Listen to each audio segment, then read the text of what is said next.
Successful billionaire pretended to be bankrupt before wedding. Fiancée'S response left him speechless. Before the story begins, tell us where you're watching from, subscribe to the channel, help us grow on YouTube. Your support means everything to us. And at the end, don't forget to rate this story from 0 to 10. Now, enjoy the story. The crystal chandelier cast dancing shadows across the marble floor of the Beverly Hills Hotel's grand ballroom as Christopher Blackwood stood frozen, watching his fiancée laugh with another man. Not just any man, billionaire tech mogul Richard Hayes, whose hands lingered just a moment too long on Sophia's bare shoulder as she threw her head back in that musical laugh that had first captivated Chris 2 years ago. She's quite the charmer, isn't she? The voice belonged to Patricia Worthington, old money from Boston, her words dripping with venom, disguised as concern.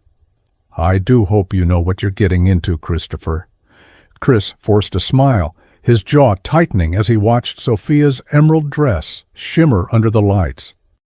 At 35, he had built Blackwood Technologies from nothing into a $15 billion empire. But tonight, standing in this room full of California's elite, he felt like that scared kid from Detroit again, the one who used to wonder if he'd ever be good enough.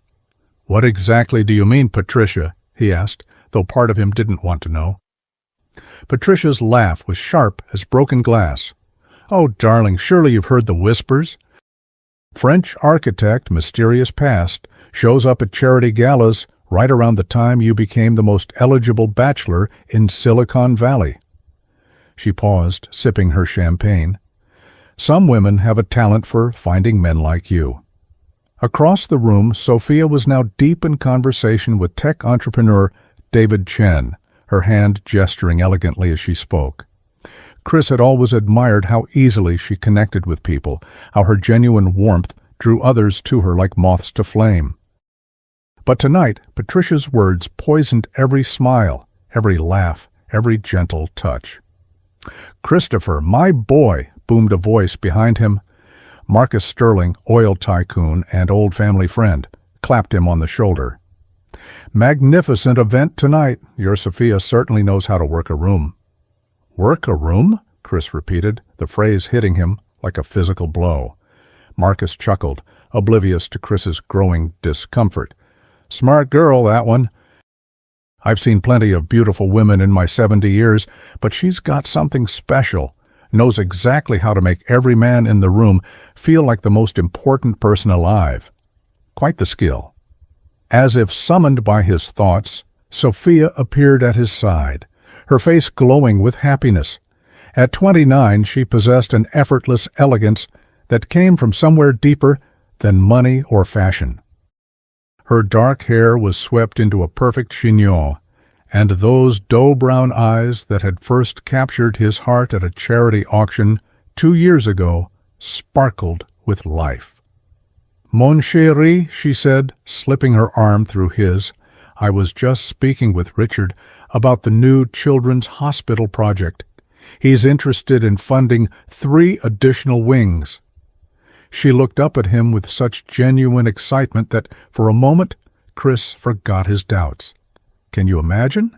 We could help so many more families. This was how they had met, both bidding on a week-long stay at a Tuscan villa during a charity auction for children's cancer research. She'd been bidding to donate the experience to a family who couldn't afford a vacation. He'd been bidding simply because he could. When she outbid him by $5,000 with tears in her eyes, talking about a little girl named Marie whose parents needed hope, Chris had approached her afterward and offered to cover both their bids.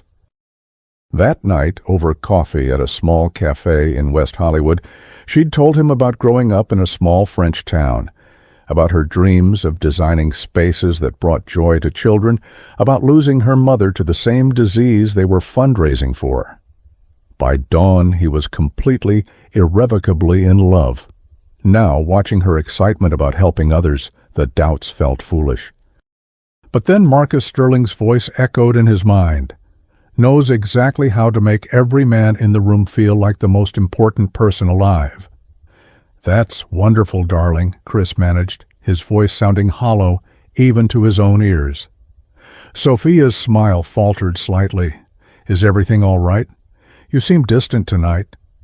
Before he could answer, Patricia Worthington materialized beside them, like a vulture sensing weakness. "Sophia, dear, that dress is absolutely divine." "Chanel? Actually, it's a vintage piece I found in a small boutique in Paris," Sophia replied graciously. "I've always believed beautiful things shouldn't require enormous price tags." Patricia's smile turned predatory. "How refreshingly practical. Christopher, you must be so relieved to find someone who appreciates the simple things in life." The words hit their mark perfectly. Chris felt his chest tighten as he watched Sophia's face flush with embarrassment.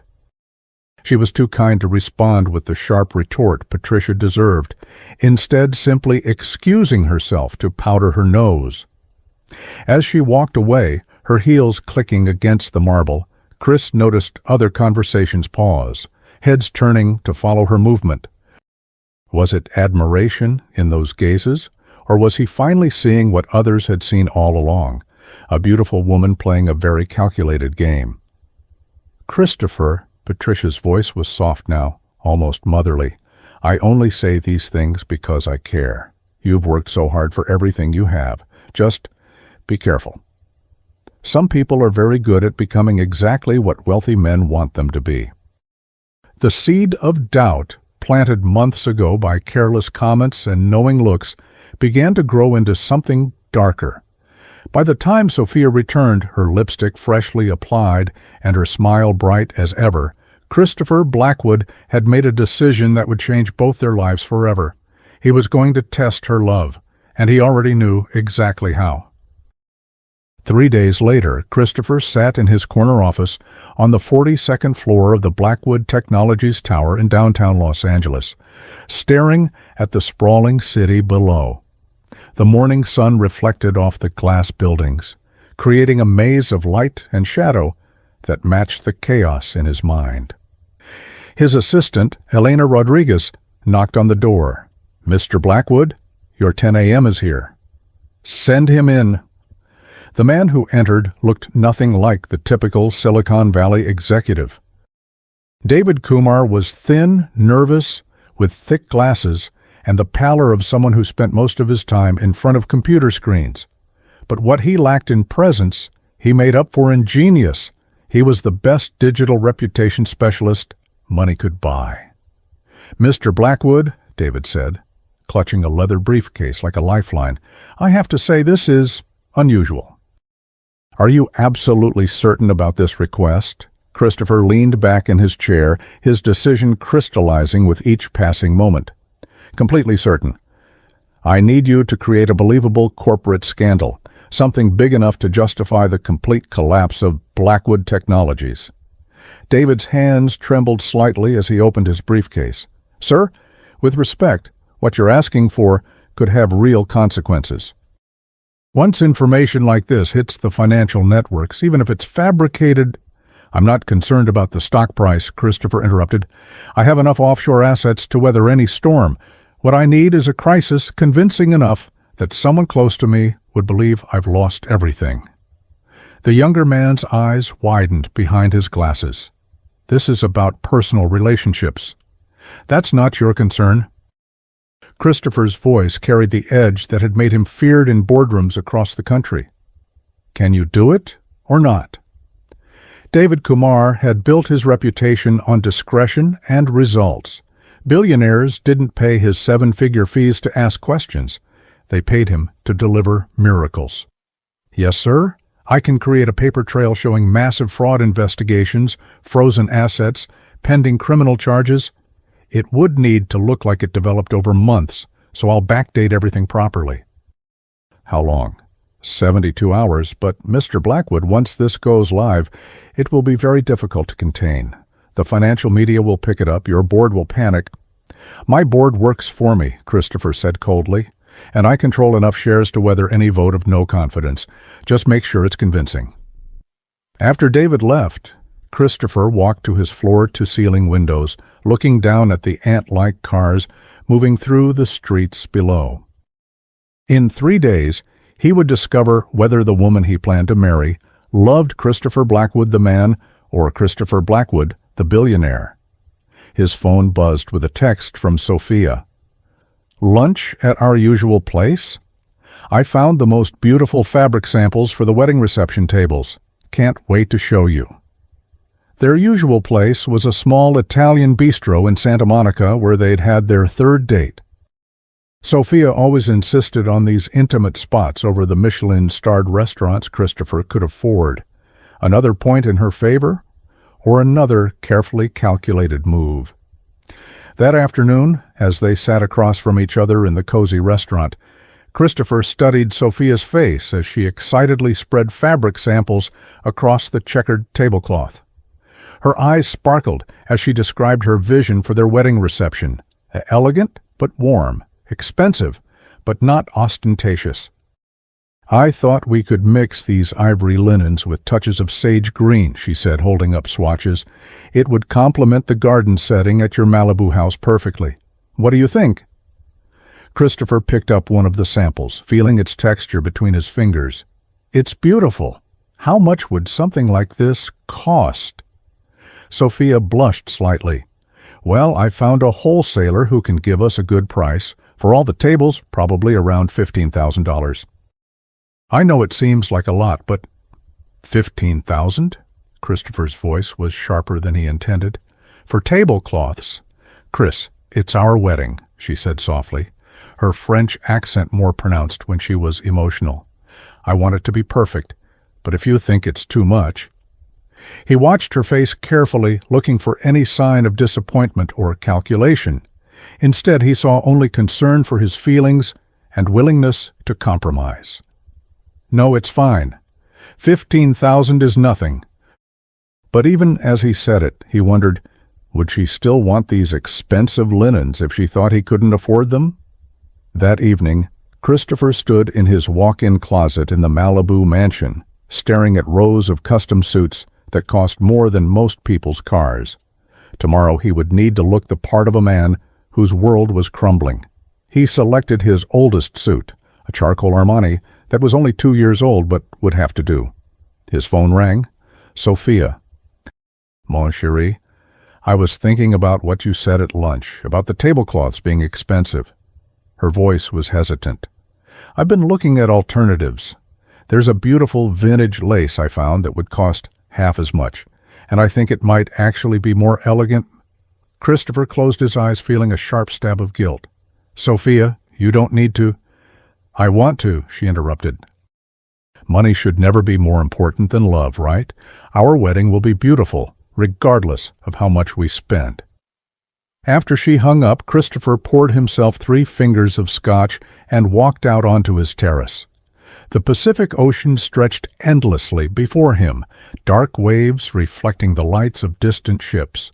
In 48 hours, he would destroy the illusion of wealth that surrounded his life like armor. The question that haunted him as he stood there, whiskey burning his throat, was simple. What if Sophia passed his test? What if she loved him exactly as much as she claimed? How could he ever look her in the eyes again, knowing he'd orchestrated such an elaborate deception? But the voices from the gala echoed louder. "Some women have a talent for finding men like you. Knows exactly how to make every man feel important. Just be careful." Christopher Blackwood had built an empire by trusting no one and verifying everything. Now, with less than 3 months until his wedding, he was about to apply that same ruthless principle to the woman he loved. The die was cast. In 2 days, he would discover the truth about Sophia Loren, and perhaps about himself as well. The call came at 6:47 a.m. on a Tuesday morning that would change everything. Christopher's phone buzzed against the marble nightstand in his Malibu bedroom, the sound cutting through the peaceful silence like a knife. "Mr. Blackwood," David Kumar's voice was tense, professional.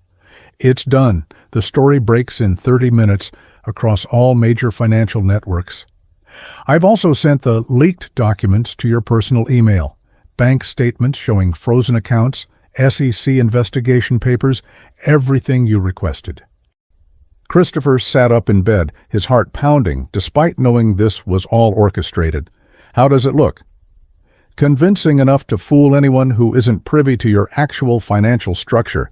The narrative is that a whistleblower exposed massive accounting fraud similar to the Enron situation, but focused on your AI division's revenue reporting. Your stock will be suspended from trading within the hour.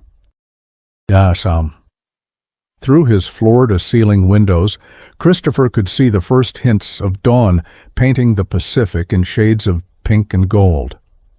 Somewhere in Beverly Hills, Sophia was probably still sleeping peacefully in her apartment, unaware that her world was about to be turned upside down. "One more thing, sir," David continued. "I've arranged for process servers to deliver fake legal documents to your office this morning. Employees, security, everyone will see it happening. The performance needs to be complete." By 8 a.m., Christopher was in his downtown office, watching the financial news on the wall-mounted screens. His hands were steady as he poured coffee, but his stomach churned as the headlines scrolled past. Blackwood Technologies in free fall and Billionaire CEO under investigation for massive fraud. His phone had been ringing non-stop. Board members, investors, reporters, everyone wanting answers he couldn't give without breaking character. He'd instructed Elena to hold all calls except one. At 8:23 a.m., Sophia's name appeared on his screen. "Chris?" Her voice was breathless, panicked. "Mon Dieu, I just saw the news. What is happening? They're saying such terrible things." "Sophia." He forced his voice to sound hollow, defeated. "Can you come to the office? I need to see you." "Of course, I'm coming right now." "Chris, whatever this is, we'll figure it out together, okay?" The genuine distress in her voice made his chest tighten with guilt, but he pushed forward.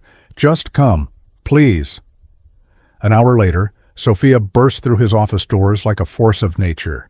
She wore a simple white blouse and jeans, no designer clothes today, and her hair was pulled back in a messy ponytail. She looked like she'd barely slept. "Christopher!" She rushed to his desk, where he sat with his head in his hands, surrounded by fake legal documents. "What is all this? These reports, they can't be true." He looked up at her, and for a moment, seeing the genuine fear and concern in her eyes, he almost broke, almost told her the truth right there. Instead, he forced himself to remember Patricia Worthington's words. "Some women are very good at becoming exactly what wealthy men want them to be." "It's true," he said quietly. "All of it. The SEC has frozen everything, bank accounts, assets, the house in Malibu. There are criminal charges pending. Sophia, I've lost everything." Her face went white. She sank into the chair across from his desk, her hands gripping the armrests. "But how? Your company, your reputation." "Apparently, someone in my AI division has been falsifying revenue reports for the past 3 years, making it look like we were generating billions more than we actually were." The lies came easier than he'd expected. "The SEC is calling it one of the largest corporate frauds in tech history." Sophia stared at him in stunned silence for a long moment. Christopher watched her face carefully, looking for any sign of calculation, any hint that she was already planning her exit strategy. Instead, he saw only shock and something else, determination. "Okay," she said finally, her voice stronger than before. "Okay, what do we do now?" Christopher blinked. "What do you mean?" "I mean, what's our plan? How do we handle this?" She leaned forward, her eyes intense. "You said there are criminal charges. Do you have a lawyer? What did they tell you about your options?" "Sophia," he hesitated, thrown off by her reaction. "You don't understand. I'm ruined. Completely. They're saying I could face 20 years in prison. Everything I've built, everything I am. It's gone." She reached across the desk and took his hands in hers. Her touch was warm, steady, real. "Christopher Blackwood, listen to me. You are not what you own. You are not your company or your money or your reputation. You are the man who stayed up all night with me when I had food poisoning. You are the man who cried watching a documentary about orphaned elephants. You are the man who anonymously pays for children's hospital bills because you can't stand the thought of families going bankrupt over medical care. Tears started forming in her eyes, but her voice remained strong. I fell in love with your heart, not your bank account. And if you think I'm going to abandon you now when you need me most, then you don't know me at all. Christopher felt like the ground was shifting beneath his feet. This wasn't the reaction he'd expected. Where was the shock, the disappointment, the carefully worded explanation about how she needed time to think? But the wedding, he managed, I can't give you the life we planned. The house, the honeymoon in Italy, So, we'll get married at City Hall, she interrupted, wiping her eyes with the back of her hand. We'll honeymoon at that little bed and breakfast in Santa Barbara where we spent our first weekend together. Chris, do you really think I care about any of that other stuff? Before he could answer, his office door burst open. 2 men in cheap suits entered, the fake process servers David Coomer had arranged. Christopher Blackwood? The first man held up an official-looking document. You're being served with a federal subpoena. You're required to appear before a grand jury next Tuesday. Sophia shot to her feet. Who are you? You can't just barge in here. Ma'am, please step aside. This is federal business. As the men left, Christopher watched Sophia's reaction. Instead of fear or disgust, he saw fierce protectiveness, like a lioness defending her mate. She turned back to him, her jaw set with determination. We're going to fight this, she said. Every single charge, every accusation, and we're going to win. Looking at her standing there, ready to battle the world for him, Christopher felt something crack inside his chest. This wasn't how the test was supposed to go. She was supposed to show her true colors, to reveal herself as the gold digger his doubts had painted her to be. Instead, she was proving herself to be exactly the woman he'd fallen in love with, loyal, brave, and completely, utterly real. And he was the one living a lie. 2 weeks had passed since the fabricated scandal broke, and Christopher barely recognized his life, or himself. He stood in the cramped bathroom of a 1-bedroom apartment in downtown Los Angeles, staring at his reflection in a cracked mirror. Gone were the custom suits and Italian leather shoes. Today, he wore jeans and a simple button-down shirt that Sophia had bought him from Target. It's all about perspective, she'd said when she handed him the shopping bag. Some of the happiest people I've ever known never owned a designer anything. The apartment was a far cry from his Malibu mansion, 800 square feet of worn hardwood floors, a kitchen barely big enough for 2 people, and a view of an alley where homeless individuals sometimes sought shelter. But what amazed Christopher was how Sophia had transformed even this space into something that felt like home. She'd hung sheer curtains to soften the harsh morning light, arranged wildflowers from the farmer's market in mason jars, and somehow made their second-hand furniture look intentionally eclectic rather than desperately assembled. The woman who used to plan galas for Beverly Hills elite was now clipping coupons and shopping at thrift stores. "Chris, breakfast is ready," her voice called from the kitchen.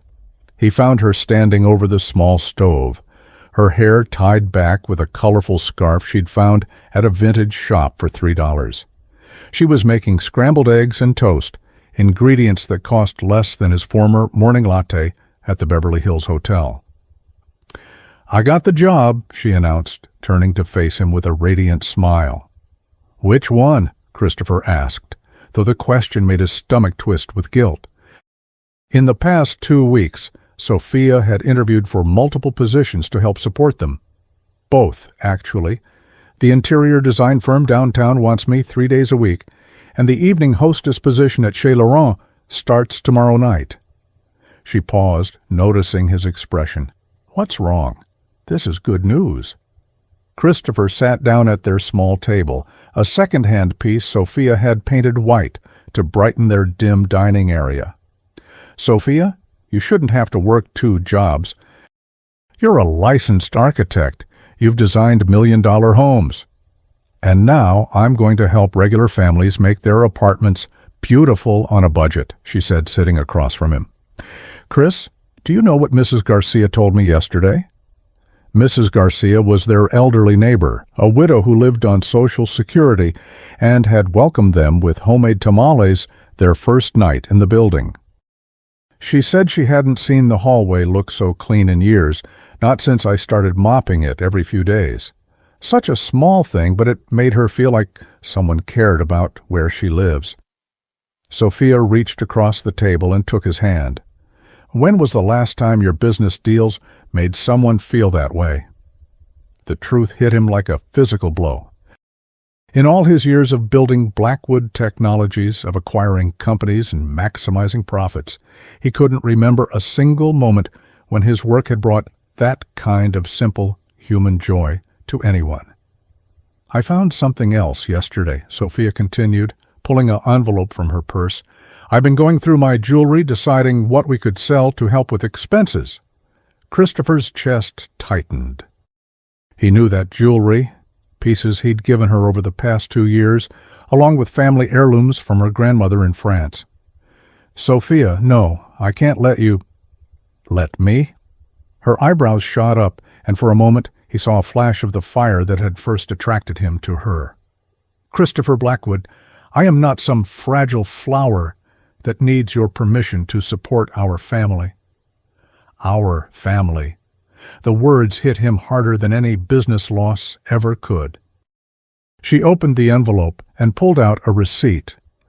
"I sold the pearl necklace yesterday, the one you gave me for my birthday last year. It paid our rent for 2 months and bought groceries for the rest of this month." Christopher stared at the receipt, remembering how her eyes had lit up when he'd presented her with that necklace at Nobu Malibu.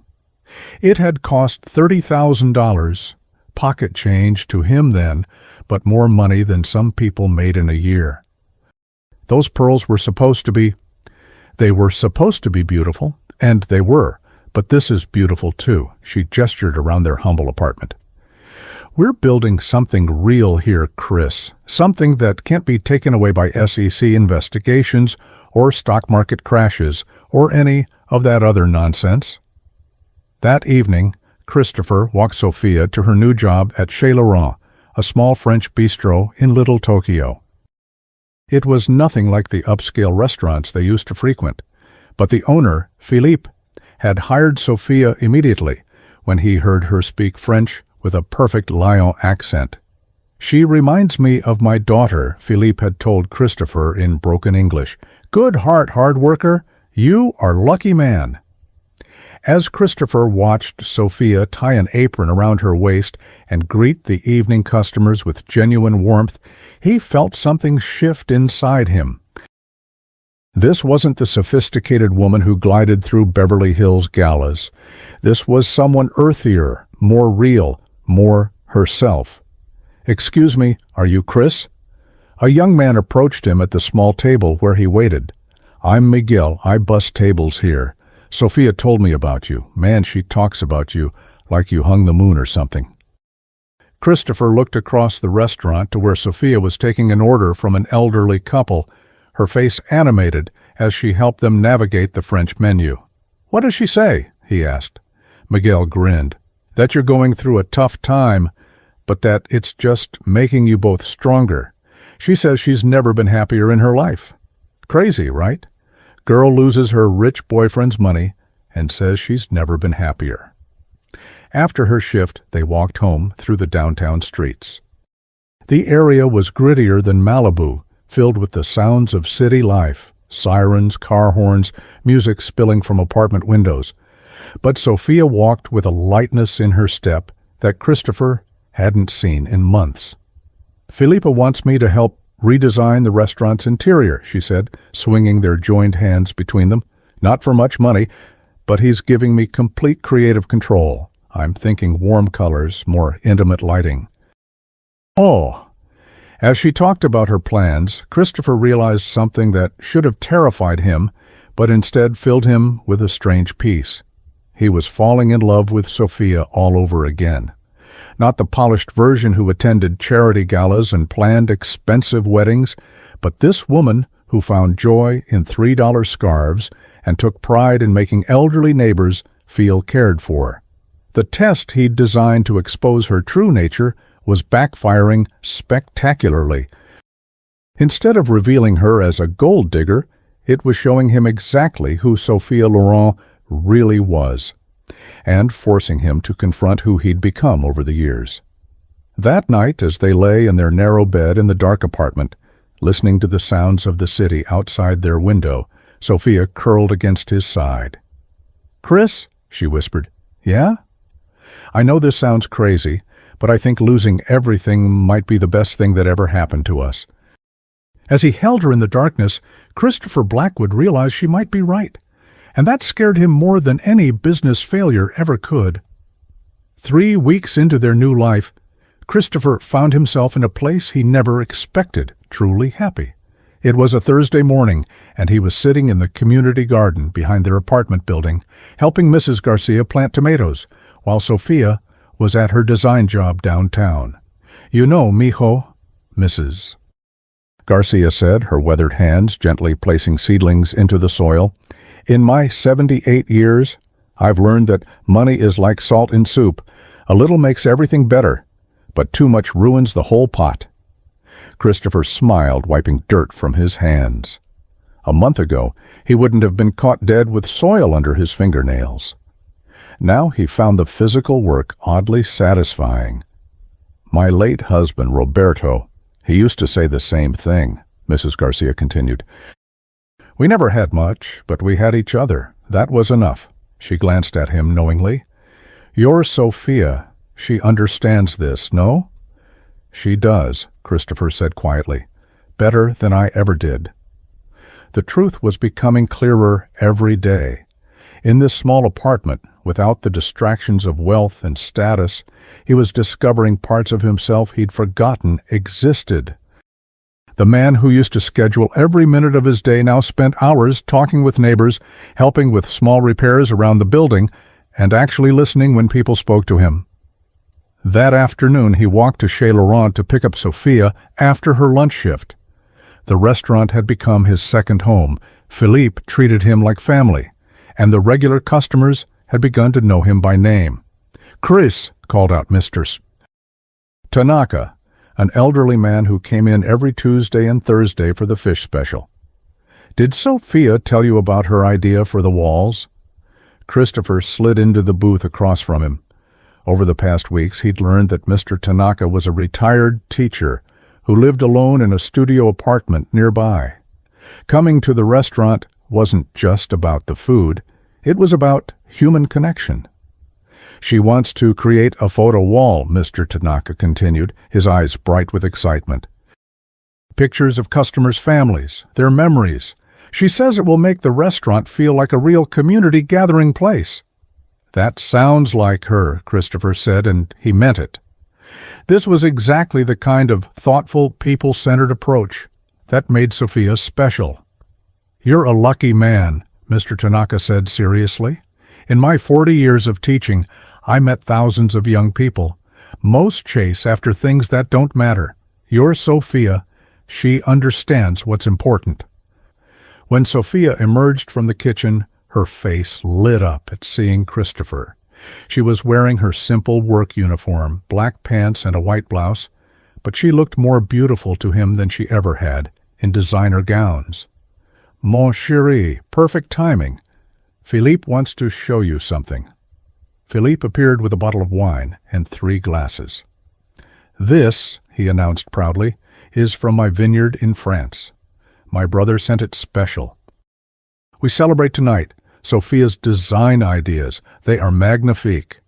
As Philippe poured the wine, Christopher marveled at how different this felt from the champagne toasts at Beverly Hills parties. There was no pretension here, no hidden agendas or business networking, just genuine friendship and shared joy.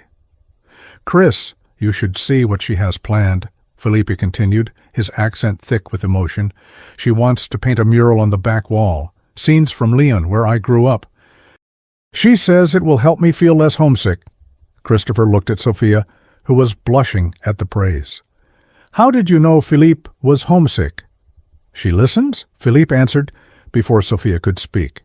"Really listens, not like people who wait for their turn to talk. She hears what matters."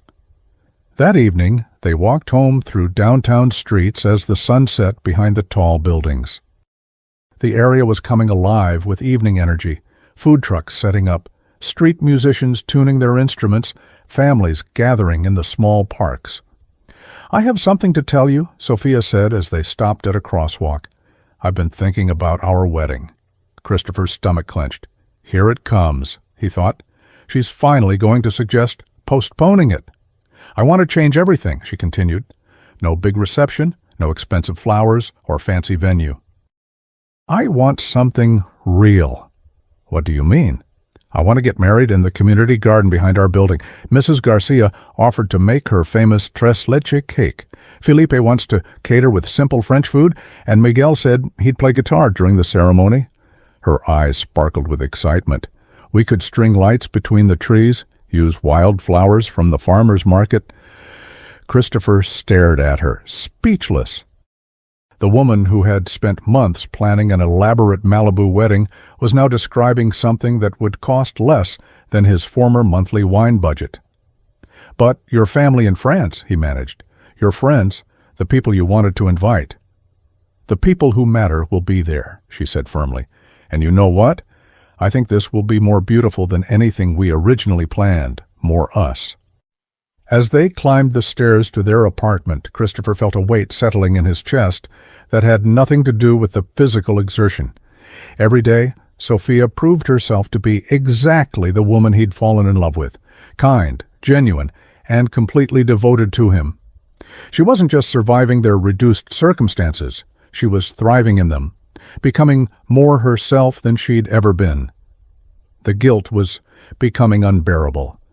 That night he lay awake, listening to her breathe beside him. In a few hours she would wake up and go to her job serving coffee and croissants to people who had no idea she'd once designed multi-million-dollar homes. She would smile at every customer, remember their names and their orders, and come home tired but fulfilled. And he would continue living the biggest lie of his life. His phone buzzed with a text message. "David Kumar. Sir, how much longer do you want to maintain the facade?" The financial media is starting to dig deeper. "We may need to start planning your comeback story." Christopher stared at the message in the darkness. A comeback story. Return to his old life, his old self. The penthouse, the private jets, the world where a $30,000 necklace was a casual gift. But as Sophia shifted in her sleep, murmuring something in French, he realized something that should have terrified him. He didn't want to go back. For the first time in his adult life, Christopher Blackwood was exactly where he belonged. The only problem was that everything about how he'd gotten there was built on a lie that was growing more unbearable with each passing day. Tomorrow, he decided, he would start planning how to tell Sophia the truth. He just prayed that when he did, she would still be able to look at him the same way she had tonight, with love and trust shining in her eyes. Because losing that look might destroy him more completely than any business failure ever could. Christopher had been planning to tell Sophia the truth for 3 days, but every time he gathered the courage, something would happen that made him lose his nerve. On Friday morning, that something was a phone call that changed everything.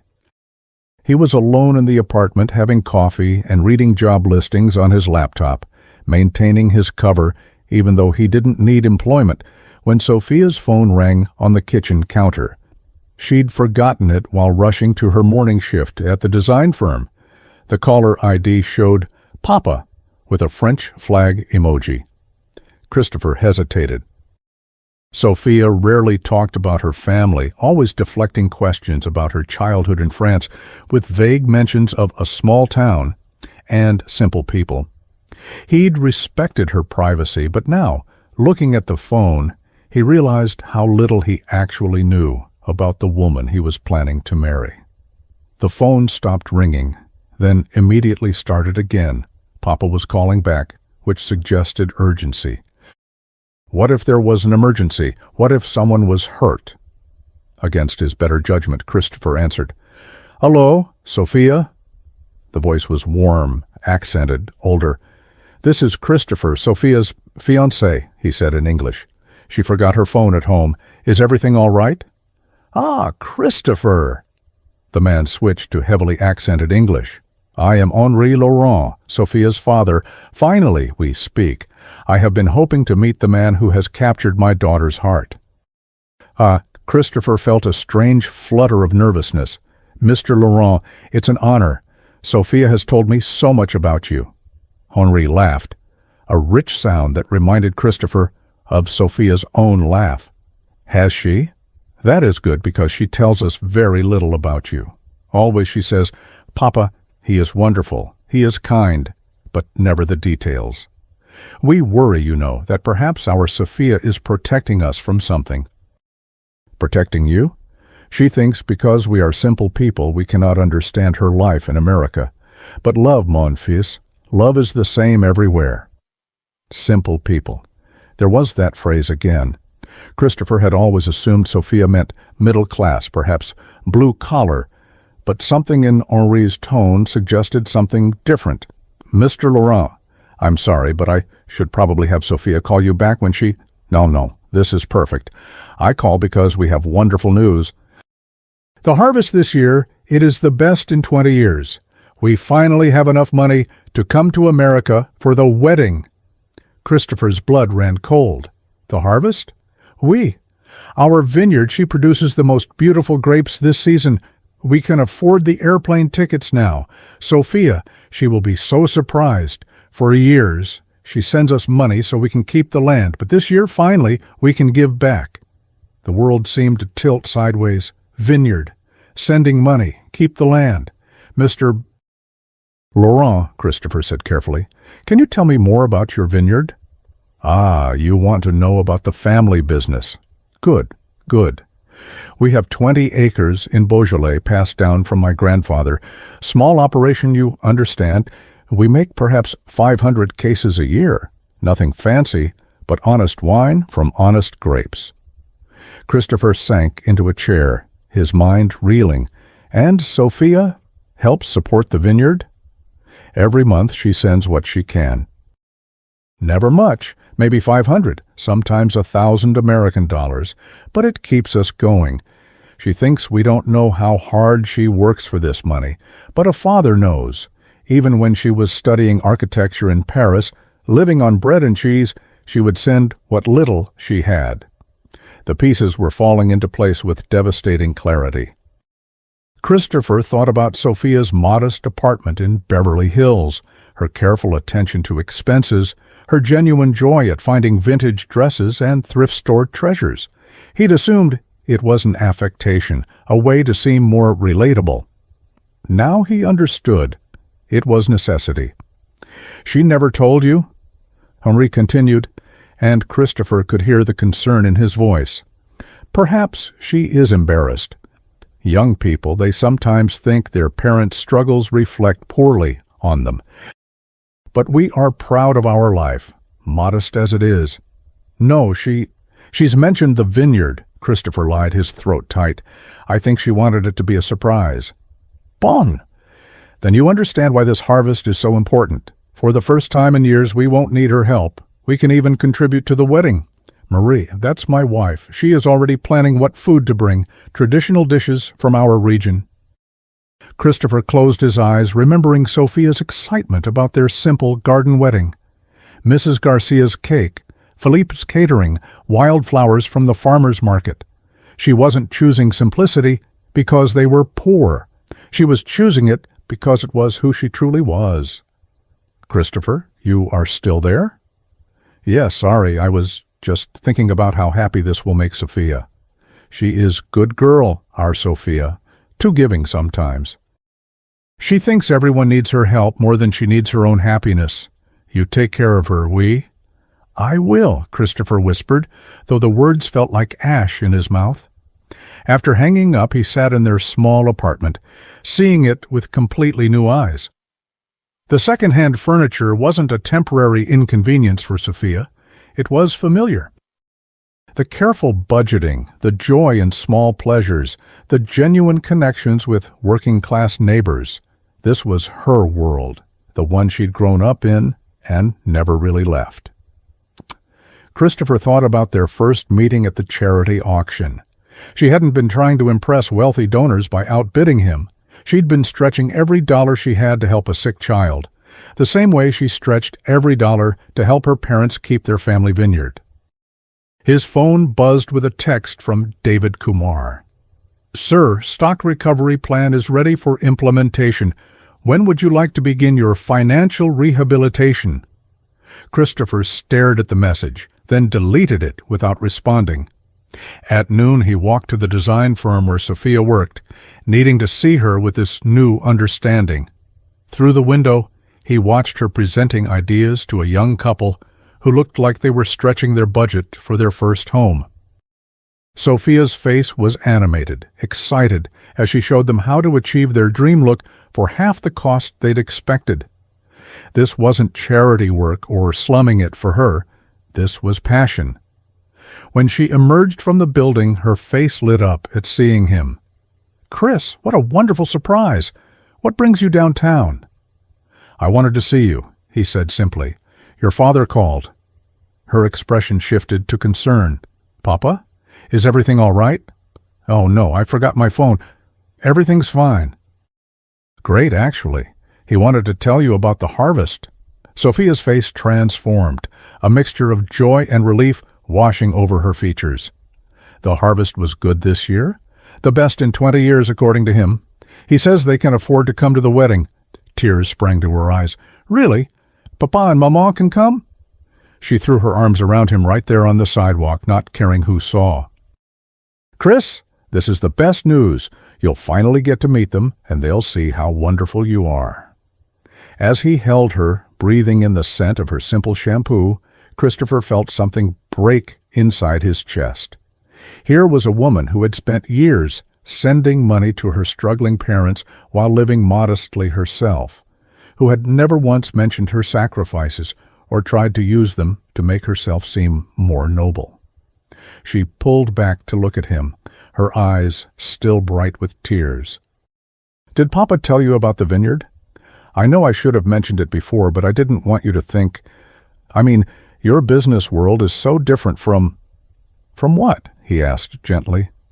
"From small family farms and people who worry about paying for airplane tickets," she said quietly. "I was afraid you might think I was some country girl who didn't belong in your sophisticated life." Christopher cupped her face in his hands, looking into those honest brown eyes that had never lied to him, not once. She was worried about not being sophisticated enough for him, while he was the one living an elaborate deception. "Sophia," he said, his voice rough with emotion, "you are the most genuine person I've ever known. Your family sounds wonderful." "They are," she said, smiling through her tears. "Simple, hard-working, full of love. Everything I hope we can be together." As they walked hand in hand back toward their apartment, Christopher made a decision. Tonight, after Sophia's shift at Chez Laurent, he would tell her everything. She deserved to know the truth about who he really was. And, more importantly, he needed to prove that he could be worthy of the honest, beautiful love she'd been giving him all along. The only question was whether she would forgive him for taking so long to become the man she'd believed him to be from the very beginning. That evening, Christopher sat at their small kitchen table, watching Sophia get ready for her shift at Chez Laurent. She hummed a French song while braiding her hair, her face still glowing with joy from her father's call. The sight of her happiness made what he was about to do even harder. "I was thinking," she said, catching his eye in the small mirror by the door, "maybe we could plan a trip to France after the wedding. You could meet my parents properly, see the vineyard. It's nothing fancy, but the countryside is beautiful, and Maman makes the most incredible coq au vin." Sophia. His voice came out rougher than intended. We need to talk when you get home tonight. There's something important I need to tell you. She turned, her smile faltering at his serious tone. Is everything all right? You look pale. Everything's fine, just something we should discuss. She studied his face for a moment, then walked over and kissed his forehead. Whatever it is, we'll figure it out together. We always do. After she left, Christopher spent the evening rehearsing what he would say, but every version sounded like a betrayal. How do you tell someone you love that you've been testing them like a lab rat? How do you explain that everything they've sacrificed for has been built on a lie? At 11 p.m., he walked to Chez Laurent to meet Sophia after her shift. The restaurant was winding down, with Philippe cleaning glasses behind the small bar, while Sophia wiped down the last few tables. Mon ami, Philippe called out when he saw Christopher. Perfect timing. I want to show you Sophia's sketches for the mural. Sophia appeared from the kitchen, untying her apron, her face lighting up when she saw him. You're early. Let me just finish. Actually, Philippe interrupted, spreading papers across the bar. You both must see this. Sophia, she has captured the essence of line perfectly. Look here. The old silk district, the river, even the little cafe where I had my first kiss. Christopher looked down at the detailed sketches, drawn with the precision of a trained architect, but infused with something more personal. Sophia had captured not just buildings and landscapes, but the feeling of a place, the warmth of home and memory. These are incredible, he said, and meant it. She works on them after her shifts, Felipe said proudly, sometimes until 2 in the morning. I tell her she doesn't need to put so much effort into my little restaurant, but she says it's not effort when you love what you do. Christopher watched Sophia blush at the praise and felt another stab of guilt. While she had been pouring her heart into this project, working 2 jobs and planning their simple wedding, he had been maintaining an elaborate deception. We should go, Sophia said, gathering her things. Chris said he has something important to discuss. Felipe's expression grew concerned. Everything is all right, I hope. Of course, Sophia said quickly, squeezing the older man's shoulder. We'll see you tomorrow. The walk home was quiet, tension building with each step. When they reached their apartment, Sophia immediately went to the kitchen and put on the kettle. Tea helps with difficult conversations, she said, her back to him. My mother taught me that. Christopher sat on their second-hand couch, his hands clenched in his lap. Sophia, what I'm about to tell you, it's going to change everything. She brought 2 steaming mugs to the coffee table and sat beside him, tucking her legs under her. Chris, you're scaring me. Whatever it is, just say it. He took a breath, then plunged ahead. I lied to you about everything, the bankruptcy, the investigation, losing all my money. None of it was real. Sophia's mug stopped halfway to her lips. What do you mean? I mean I orchestrated the whole thing. I hired someone to create fake news stories, fabricated legal documents, staged the entire collapse of my company. The words tumbled out in a rush. Blackwood Technologies is fine. My assets are fine. I never lost a penny. The color drained from Sophia's face. She set down her mug with shaking hands. Why would you do that? Because I needed to know if you loved me or my money. Yep, the admission hung in the air between them like a toxic cloud. People at that gala, they said things about you, made me doubt. I thought you might be with me for my wealth. Sophia stared at him in stunned silence for a long moment. When she finally spoke, her voice was barely a whisper. You thought I was a gold digger. I didn't know what to think. Everyone warned me about beautiful women who target wealthy men. I needed to be sure. So you decided to test me. Her voice was getting stronger, but there was something dangerous in it. Like a science experiment. Sophia, I know how it sounds. But how it sounds! She shot to her feet, her eyes blazing. Christopher, I sold my grandmother's pearls. I've been working 2 jobs, eating ramen noodles, lying awake at night, worried about how we'd pay rent. And you've been sitting here watching me like I'm some kind of entertainment? No, it wasn't like that. The way you reacted, the way you handled everything. It proved how wrong I was about you. It made me fall in love with you all over again." "Fall in love with me?" Sophia's laugh was sharp, bitter. "You never fell out of love with me, Christopher. You fell out of trust. And you know what? I understand having doubts. Relationships are scary, especially when you've been hurt before. But you didn't talk to me about your fears. You didn't give me a chance to address your concerns. Instead, you chose deception." Christopher stood, reaching for her hands, but she stepped back. "Sophia, please, everything I felt, everything we built together these past weeks, that was real." "Built on what?" Her voice cracked. "You want to know the real irony, Chris? While you were testing whether I was after your money, I was lying awake wondering if I was good enough for you. A small-town girl with student loans and parents who could barely afford to visit their only daughter's wedding. I felt like such a fraud sometimes, pretending to fit into your world of charity galas and expensive restaurants. You were never pretending. You were always yourself. Was I? Because now I don't even know what's real anymore. Was any of this real to you? When we made love in this tiny bed, when we talked about our future, when you held me while I cried about missing my parents, were you thinking about your test the whole time?" The question hit him like a physical blow. By the end, I forgot about the test completely.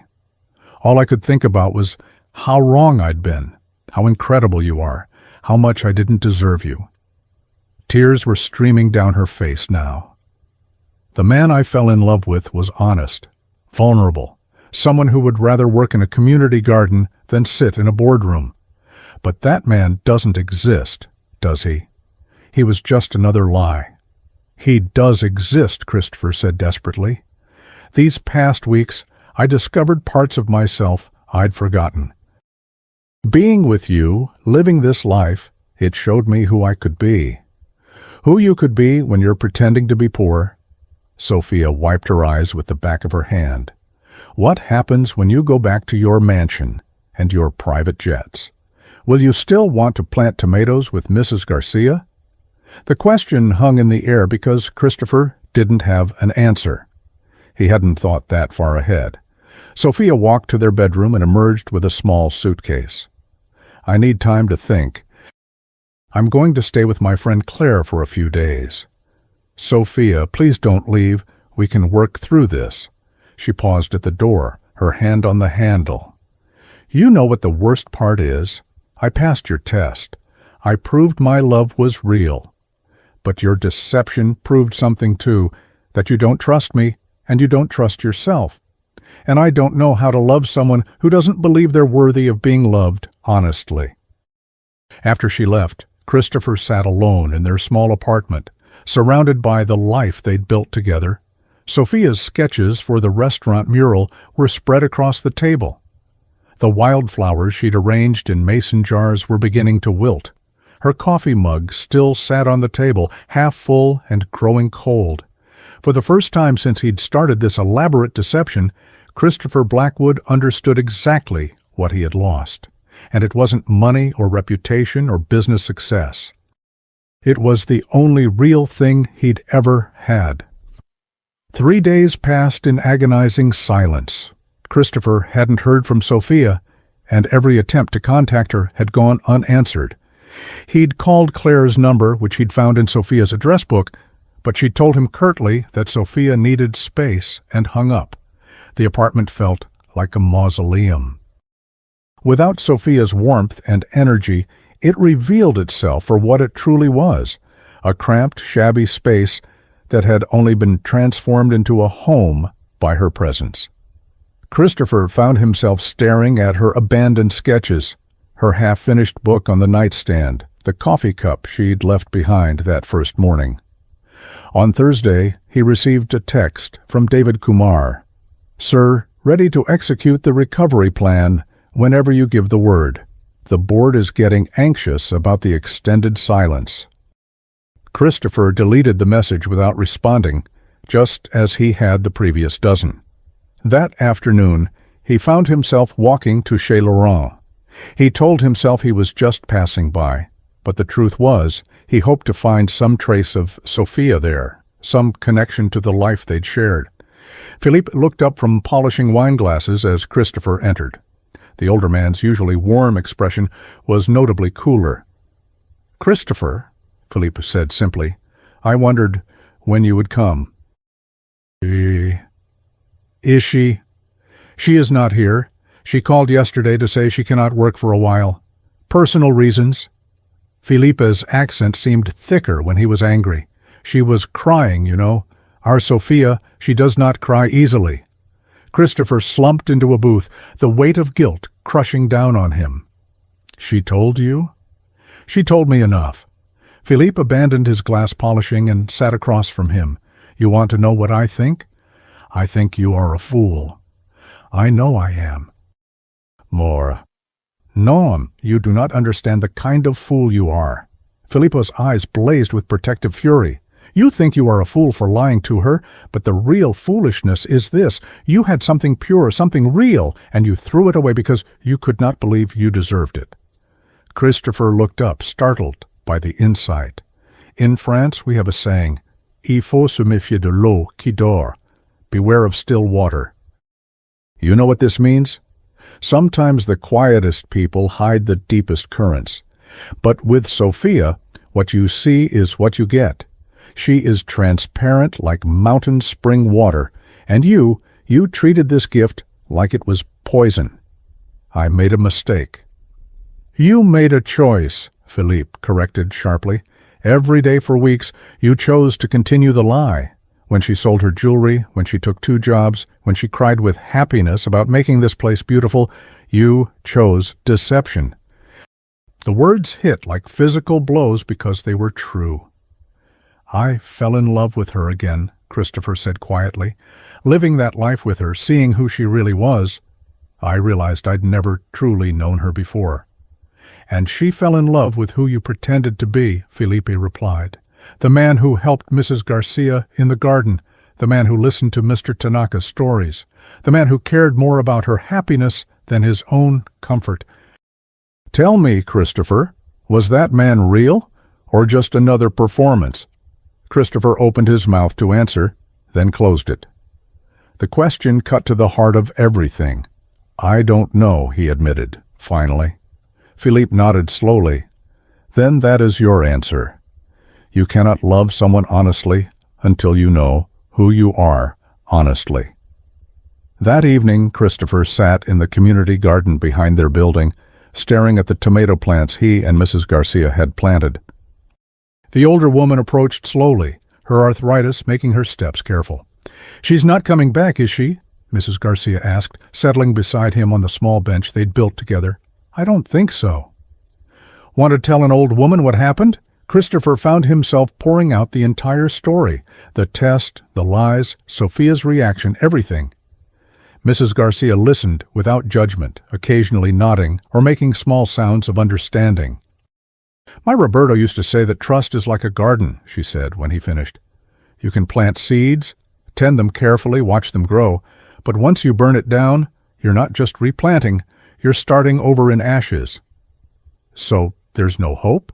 Mrs. Garcia was quiet for a long moment. "There's always hope, mijo. But hope isn't about getting back what you lost. Sometimes hope is about becoming worthy of what you want." "I don't understand." "You tested her love, but you never tested your own. You wanted to know if she would love you without money, but you never asked yourself if you could love yourself without it." That night, Christopher made a decision that terrified him more than any business risk he'd ever taken. He called David Kumar. "I want you to make it real," he said without preamble. "Sir, make what real?" "The bankruptcy, the investigation, all of it. I want you to actually destroy my company." There was a long silence. "Mr. Blackwood, I don't think you understand what you're asking. This would mean real financial ruin, actual legal consequences." "I understand perfectly. Can you do it?" "Technically, yes, but sir, this is insane. You'd lose everything. Your houses, your cars, your entire fortune. You'd probably face criminal charges, prison time." "Then do it, all of it." But why? Christopher looked around the small apartment, at Sophia's abandoned sketches, at the simple life they'd built together. Because I need to know who I am when everything else is stripped away. And if I'm going to have any chance of winning her back, it has to be as that man, not as a performance of him. After hanging up, Christopher walked to his laptop and began typing an email to Sophia. Not an apology, she'd heard enough of those, but something else entirely. Sophia, he wrote, I know you need space, and I'm going to respect that, but I need you to know that you changed me in ways I'm still discovering. The man you fell in love with these past weeks, he was real.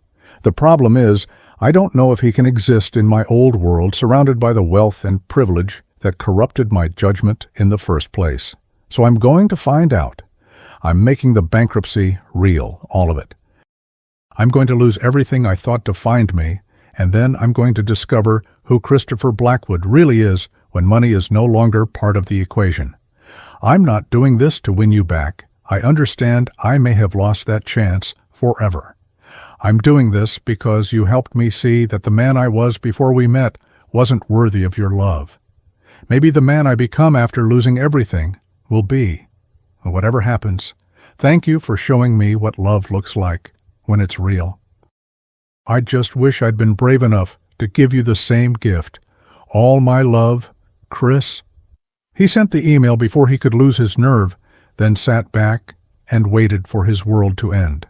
For the second time in his life, but the first time by choice. Sorgomd. 2 weeks later, Christopher Blackwood stood in the lobby of what used to be his company headquarters, watching federal agents carry boxes of evidence out the front doors. The real investigation had moved faster than anyone expected. David Kumar had been thorough in creating actual criminal liability, not just the appearance of it. Mr. Blackwood? Agent Sarah Chen approached him with a pair of handcuffs. You're under arrest for securities fraud, embezzlement, and conspiracy to defraud investors. Christopher held out his wrists without resistance. As the cuffs clicked into place, he caught a glimpse of his reflection in the building's glass doors, unshaven, wearing the same jeans and button-down shirt he'd worn to plant tomatoes with Mrs. Garcia. The billion-dollar CEO was gone. What remained was something else entirely. The perp walk made every news channel. Tech billionaire's spectacular downfall scrolled across CNN's Chiron as cameras captured him being led to a police car. Christopher found himself oddly calm, watching his former life disappear behind tinted windows. His lawyer, Patricia Wong, met him at the courthouse after his arraignment. She was one of the few people who knew the truth about what he'd done. The prosecutor is offering a plea deal, she said, sliding papers across the metal table in the holding room. 15 years, minimum security facility. You'd serve maybe 10 with good behavior. What if I fight it? With the evidence they have, you'd be looking at 30 to life. Christopher, you literally created evidence of your own guilt. This is the best deal you'll ever see. Christopher stared at the papers. 10 years. He'd be 45 when he got out, starting over with nothing. No money, no company, no reputation. And almost certainly, no Sophia. I'll take it, he said. Patricia looked at him with something between admiration and concern. You know, in 20 years of practicing law, I've never had a client voluntarily destroy themselves this completely. I have to ask, was it worth it? Christopher thought about Sophia's face when she discovered his deception, the devastation, the betrayal, the way she'd looked at him like she didn't know him at all. Ask me in 10 years, he said. The next morning, he was released on bail pending sentencing. He had 30 days before reporting to federal prison, 30 days to settle his affairs and say goodbye to the life he'd chosen to destroy. His first stop was the apartment in downtown L.A. Mrs. Garcia met him at the door, her weathered face creased with worry. "Mijo, I saw the news. What have you done?" "What I should have done months ago," he said, pulling her into a hug. "I'm going away for a while, Mrs. Garcia. A long while." "And Sophia?" "I don't know. I haven't heard from her since." He trailed off. She probably saw the news. Mrs. Garcia studied his face. You did this for her. I did this for me, to find out who I am when everything else is gone. That afternoon he went to Chez Laurent. Philippe was preparing for the lunch service, but his movements were sluggish, distracted. The restaurant felt different, dimmer somehow, lacking the energy it had possessed when Sophia worked there. I saw the television, Philippe said, without looking up from his prep work. So it is real now, your bankruptcy. It's real, all of it. I'm going to prison. Philippe finally looked at him, and Christopher saw something unexpected in the older man's eyes. Not judgment, but sadness. She knows? I assume so. It's been all over the news. Philippa wiped his hands on his apron and walked to the bar where Sophia's sketches for the mural still lay spread out.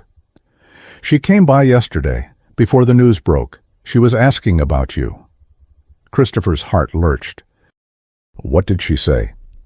She wanted to know if you had been back, if you seemed different.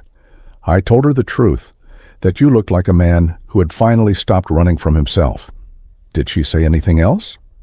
Felipe picked up one of Sophia's sketches, the view of Lion from her childhood, complete with the little cafe where he'd had his first kiss. She asked if I thought people could really change, or if we just become better at hiding who we've always been. What did you tell her? I told her that, in my experience, the people who ask that question are usually the ones capable of real change. The ones who never ask are the ones to worry about. That evening, Christopher packed what few belongings he wanted to keep. Most of his possessions would be seized by the government anyway, part of the restitution to investors. He kept only the essentials, some clothes, a few books, and the ring he'd bought for Sophia months ago before everything went wrong. His phone buzzed with a text from an unknown number. I heard about the news. Can we meet? Sophia? Christopher stared at the message for a long time before responding. Are you sure? Tomorrow, 2 p.m., the community garden behind our old building. Our old building. She still thought of it as theirs. The next afternoon, Christopher arrived early and sat on the bench where he and Mrs. Garcia had shared so many conversations. The tomato plants they'd nurtured together were heavy with fruit now, red and ripe, in the afternoon sun. At exactly 2 p.m., Sophia appeared at the garden entrance. She looked different, thinner, sadder, but somehow more herself than ever. She wore a simple sundress and carried a small purse, her hair loose around her shoulders. Hello, Chris, she said, sitting on the opposite end of the bench. Hello, Sophia. They sat in silence for a few moments, both staring at the garden they'd tended together. I heard about the sentencing, she said finally. 10 years. 10 years, he confirmed. Why? The question was soft, but it carried the weight of everything between them. Christopher took a breath.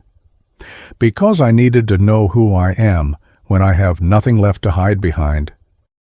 Because the man you fell in love with in this apartment, in this garden, he was real, but I couldn't be sure he could exist anywhere else. So you destroyed everything to find out? I destroyed everything because it was already destroyed the moment I chose to lie to you instead of trust you. Sophia was quiet for a long time. When she finally spoke, her voice was barely above a whisper. The worst part wasn't the lie, Chris. It was realizing that you never really saw me, not really. You saw a beautiful woman who might be after your money, or a saint who couldn't possibly have any flaws, but you never saw just me. I see you now, he said. Too late, but I see you. She turned to look at him then, and he saw tears in her eyes. Do you? Because I'm not perfect, Chris. I have doubts and insecurities and petty jealousies, just like everyone else. I did wonder sometimes if I was good enough for your world. I did feel intimidated by all that wealth and sophistication. And there were moments, just moments, when I wondered if maybe having financial security wouldn't be so bad. Christopher felt something shift inside him. You're telling me this because that's what real love looks like. It's not perfect people making perfect choices. It's flawed people choosing each other anyway, choosing to be honest about their flaws and work through them together. She wiped her eyes. You wanted to test me instead of knowing me. And I let you, because I was too afraid to show you my real self. What are you saying? Sophia reached into her purse and pulled out a small envelope. I'm saying that I've spent 2 weeks thinking about everything that happened, about who we were together, about who we could have been if we'd both been braver. She handed him the envelope. Inside was a single sheet of paper with an address and visiting hours for the federal prison where he'd be serving his sentence. I'm not saying I forgive you, she said, and I'm not saying we can go back to what we had, but I'm saying that maybe if you spend these 10 years figuring out who you really are, and I spend them figuring out who I really am, maybe when you get out, we can start over, really start over, with no lies between us. Christopher stared at the paper, hardly daring to believe what he was hearing. You'd wait 10 years? I'd live 10 years, she corrected. I'd grow and change and become whoever I'm supposed to become. And if, when you get out, we're still the kind of people who could love each other honestly, well, we'll see. She stood to leave, then paused. Chris, the man who planted these tomatoes, who listened to Mr. Tanaka's stories, who made Mrs. Garcia feel less alone, he was real.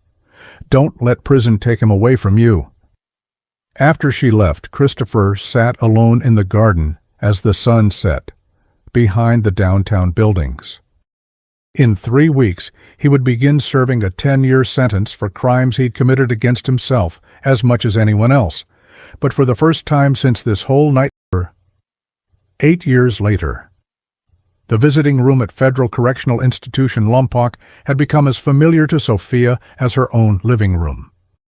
Every Saturday for the past 8 years, she'd made the 3-hour drive from Los Angeles, carrying letters, books, and updates from the world Christopher had left behind.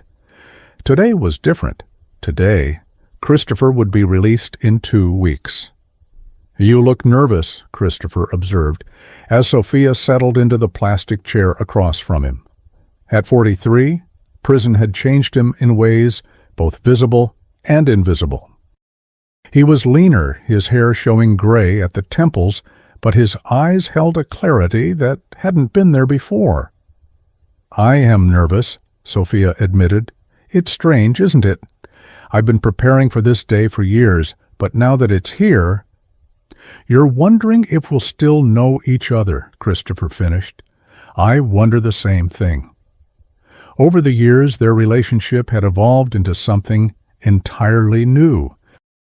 What had started as tentative correspondence had grown into deep friendship, then something more complex, a love built on honesty rather than illusion. They'd shared everything through letters and visits, Christopher's struggles with guilt and identity, Sophia's journey to rebuild her life and career. Tell me about the center again, Christopher said as he did every visit. He never tired of hearing about Sophia's work. We broke ground on the second building last month, Sophia said, her face lighting up. The Laurent Community Design Center will be able to serve twice as many families now. Low-income housing design, community garden planning, help with small business spaces, everything you suggested in your letters. After Christopher's conviction, Sophia had used the media attention to launch a non-profit focused on bringing good design to underserved communities. She'd named it after her parents, but the vision had been shaped by countless letters exchanged with Christopher over the years. The foundation approved the grant? Christopher asked. All of it. $5 million over 3 years, enough to expand to 3 more cities. Sophia paused. They want to know if you'd be interested in joining the board when you're released. Christopher looked surprised. They know about my record? I told them everything. About what you did, why you did it, what you've become since. Sophia reached across the table, though they weren't allowed to touch. Your prison correspondence program has helped design housing for over 200 families, Chris. Your letters to architecture students have been published in professional journals. The man who goes to sleep in that cell every night isn't the same man who walked through these doors 8 years ago. Sometimes I wonder if I'm just becoming better at being who I think people want me to be, Christopher said quietly. The same old problem in a new package. Do you remember what you wrote me last Christmas? Sophia asked. About Mrs. Garcia? Christopher smiled. She sends me pictures of the garden every month. Those tomato plants are still producing. What did you write about her? That I finally understood what she meant about hope not being about getting back what you lost, but becoming worthy of what you want. And have you become worthy? Christopher was quiet for a long moment. I don't know if anyone is ever truly worthy of love, but I know who I am now, Sophia. Not Christopher Blackwood the billionaire, not Christopher Blackwood the convict, just Chris. A man who made terrible mistakes and spent 8 years learning how to do better. I have something to tell you, Sophia said, her voice suddenly formal. I've been offered a position in Paris. The government wants me to help design affordable housing developments. It's a 3-year contract. Christopher felt his stomach drop. That's incredible. It's everything you've worked toward. I haven't accepted yet. Why not? Because a very wise man once told me that love isn't about perfect people making perfect choices. It's about flawed people choosing each other. Anyway. Sophia's eyes met his. I'm still flawed, Chris. I still have moments of doubt and insecurity. I still worry about money sometimes, and I still get intimidated by people who seem more sophisticated than me. And I choose you anyway, if you'll have me. Christopher stared at her, hardly daring to believe what he was hearing. Sophia, I'll be a felon for the rest of my life. I'll never have money like I used to. I can't give you the life. The life I want is the one we've been building through these letters, the one where we design community centers and help families create beautiful homes on limited budgets, the one where we plant gardens and listen to neighbors' stories and go to sleep every night, knowing we've made someone's life a little better. What about Paris? Sophia smiled. I told them I could only accept if they'd consider hiring my partner as well, someone with extensive experience in community development and a passion for using design to address social inequality. They'd hire an ex-convict? They'd hire Christopher Blackwood, co-founder of the Laurent Community Design Center. Your record is part of your story. 2 weeks later, Christopher walked out of FCI Lompoc carrying a single bag containing 8 years' worth of letters from Sophia, 3 books he'd read until the pages fell apart, and the engagement ring he'd bought her nearly a decade ago. Sophia was waiting by her car, the same practical Honda she'd driven throughout his incarceration, though it now bore the decal of her nonprofit on the side. They stood facing each other in the prison parking lot, suddenly shy after years of intimate conversations conducted across a table under the watchful eyes of guards. "Hi," Sophia said. "Hi?" Then she was in his arms, and Christopher understood for the first time what it meant to come home, not to a place, but to a person who knew all his failures and chose to love him anyway. "I have something for you," he said, pulling back to look at her. He reached into his bag and withdrew the ring, not the elaborate diamond he'd originally chosen, but a simple band he'd crafted in the prison workshop over the past year. "I made this myself," he said, kneeling on the asphalt of the prison parking lot.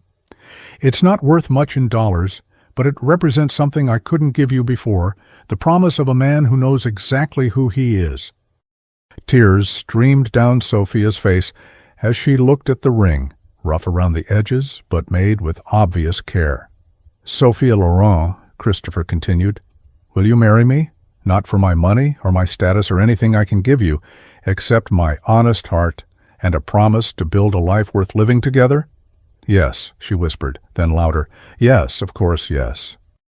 As Christopher slipped the handmade ring onto her finger, Sophia thought about the young woman who had once worried about being sophisticated enough for a billionaire's world. That woman seemed like a stranger now. The woman she'd become had spent 8 years building something real, a career helping others, a love founded on truth, and a partnership that had survived the ultimate test. "Where to first?" Christopher asked as they got into the car. "Home," Sophia said, "to see Mrs. Garcia. She's been saving tomato seeds for you." As they drove away from the prison, Christopher realized that, for the first time in his life, he understood what Philippe had meant all those years ago about still water running deep. Real love, he'd learned, wasn't about grand gestures or perfect moments. It was about choosing to dive deep and trust what you found there. And in love, Christopher had finally found something worth becoming worthy of. So what did you think of Christopher and Sophia's story? Give the story a rating from 0 to 10. Don't forget to subscribe to the channel. Thank you so much for watching, and see you in the next story.